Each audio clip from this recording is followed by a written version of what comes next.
Telangana kabaddi association నిర్వహించినటువంటి ఈ యొక్క ఎమర్జెన్సీ ఎగ్జిక్యూటివ్ కమిటీ మీటింగ్కి విచ్చేసినటువంటి ఎగ్జిక్యూటివ్ కమిటీ మెంబర్స్తో పాటు ఆఫీస్ బేరర్స్తో పాటు ఇక్కడికి విచ్చేసినటువంటి స్పెషల్ ఇన్వైటీస్, అలాగే మన chief guest technical committee director AKFI, technical committee chairman AKFI జగదీశ్వరన్న గారికి, అలాగే సెక్రటరీ మహేందర్ రెడ్డి గారికి, ట్రెజరర్ మా రవణ గారికి, అలాగే ఇక్కడికి వచ్చినటువంటి ప్రతి ఒక్క ఎగ్జిక్యూటివ్ కమిటీ మెంబర్కి పేరు పేరున, ఆఫీస్ బేరర్కి పేరు పేరున నమస్కారాలు తెలియజేసుకుంటూ, ఈరోజు మనం ఈ యొక్క ఎగ్జిక్యూటివ్ కమిటీ మీటింగ్ని ముఖ్యంగా మనం కొన్ని మినిట్స్ కూడా షేర్ చేశాం.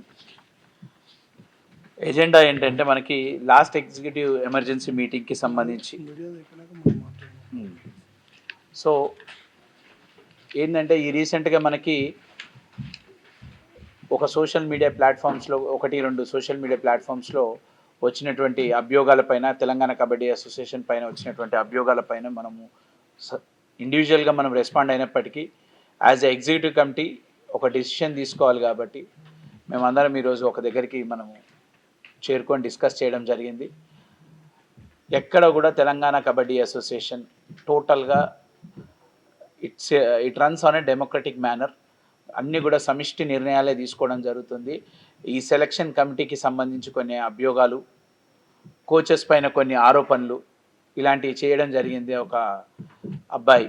సో ఒక అబ్బాయి చేసినా ఎవరు చేసినా మనం రెస్పాన్సిబుల్గా ఉన్నాం కాబట్టి we want to give a clarification in that regard.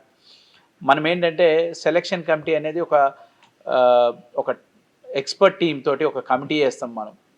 ఆ కమిటీ మెంబర్స్ టోటల్ అక్కడికి వచ్చినటువంటి 34 టీమ్స్లో నుంచి ఒక 30 మెంబర్స్ వరకు వాళ్ళు సెలెక్ట్ చేసి ఆ క్యాంప్ పెడతాం. ఆ క్యాంప్లో కూడా కోచ్తో పాటు మళ్ళీ ఆ సెలక్షన్ కమిటీ ఉంటుంది.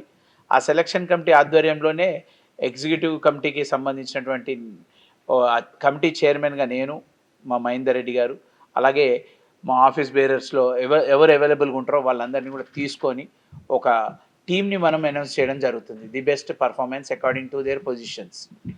అంతేగాని ఇక్కడ కొన్ని కులం పేరు పైన ఇలాంటివి వచ్చినాయి.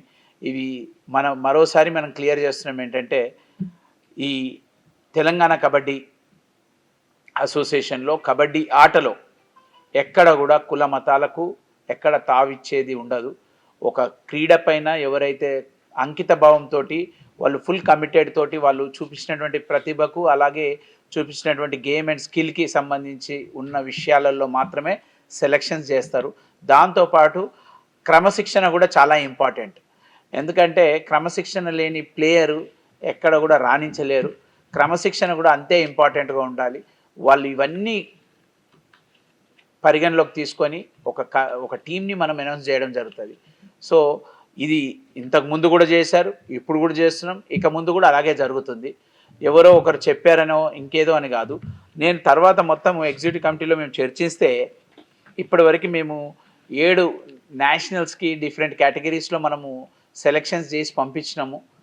ఆ పంపించిన వాళ్ళలో శ్రీకాంత్ అనే అబ్బాయి ఏదైతే ఆరోపణ చేసిండో ఒక కమ్యూనిటీకి సంబంధించే అని, అవి టోటల్గా తీస్తే 42 మంది ప్లేయర్స్ వెళ్ళగా అందులో 92 మంది ప్లేయర్స్ వెళ్ళగా అందులో ఒకే ఒక అబ్బాయి ఒక రెడ్డి కమ్యూనిటీకి సంబంధించిన వ్యక్తి ఉన్నాడు.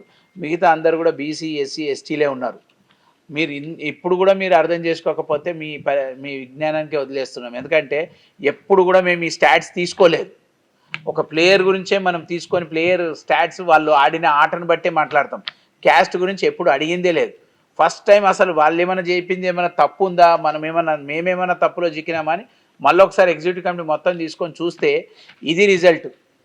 ఈడ క్రీడకు సంబంధించి మాత్రమే ఉంటుంది. ఎక్కడ కూడా క్యాస్ట్ ఇవన్నీ ఉండవు. బీసీలలో 55 మంది, అలాగే ఎస్సీలో 9 మంది, ఎస్టీలలో 27 మంది సెలెక్ట్ అయ్యారు ఈ 92 మందిలో. మీరు అది అర్థం చేసుకోవాలి. ఎందుకంటే ఇక్కడ ప్రతిభ చాలా వరకు పేద వర్గాలు, పేదగా ఉన్నటువంటి కుటుంబంలో నుంచి ఒక ప్లేయర్ ఎమర్జ్ అవుతున్నారు. So it is a purely A rural and backward కేటగిరీకి సంబంధించినటువంటి, ఎకనామికల్లీ బ్యాక్వర్డ్ సెక్షన్స్కి సంబంధించినటువంటి ప్లేయర్స్ ఎక్కువ పార్టిసిపేట్ చేస్తారు. వాళ్ళకి మనం ఎంత చిన్న తప్పు కూడా జరగకుండా we're giving them the best. దీన్ని మరోసారి మేము చెప్తూ ఇలాంటివి మరోసారి పునరావృతం కాకుండా, అలాగే రాబోయే రోజుల్లో కూడా ఇలాంటి చిల్లర స్టేట్మెంట్స్ తోటి ముందుకు వస్తే వాళ్ళపైన కూడా తగు చర్యలు తీసుకుంటాం. లీగల్గా ఒక కమిటీ కూడా వేస్తున్నాం. ఆ కమిటీ ఆధ్వర్యంలోనే ఇలాంటి ఏమైనా ఉన్నా కూడా వాళ్ళకి ఏదైనా గ్రీవెన్స్ ఉంటే వాళ్ళు they can definitely approach association to the concern department. మా వల్ల ఏమైనా మిస్టేక్ అయితే కూడా అప్లై చేయొచ్చు, లేదా వాళ్ళకి న్యాయస్థానం ఉంటుంది. కానీ సోషల్ మీడియా ప్లాట్ఫామ్స్లో అక్కడిక్కడ పోయి బ్లేమ్ చేద్దామనే కార్యక్రమం ఏదైతే పెట్టుకురో అది తప్పు. వాళ్ళ వెనుక ఎంత పెద్ద వ్యక్తులున్నా ఎవరున్నా కానీ వదిలే సమస్య లేదు. 100% మేము మాత్రం పూర్తిగా అంకిత భావంతో కబడ్డీ డెవలప్మెంట్ కోసమే మనం ఇక్కడ ఉన్న ప్రతి ఒక్కరు కూడా పనిచేయడం జరుగుతుందని తెలియజేస్తూ ఈ యొక్క అవకాశం ఇచ్చిన ప్రతి ఒక్కరికి పేరు పేరున నమస్కారం తెలియజేసుకుంటూ జై కబడ్డీ.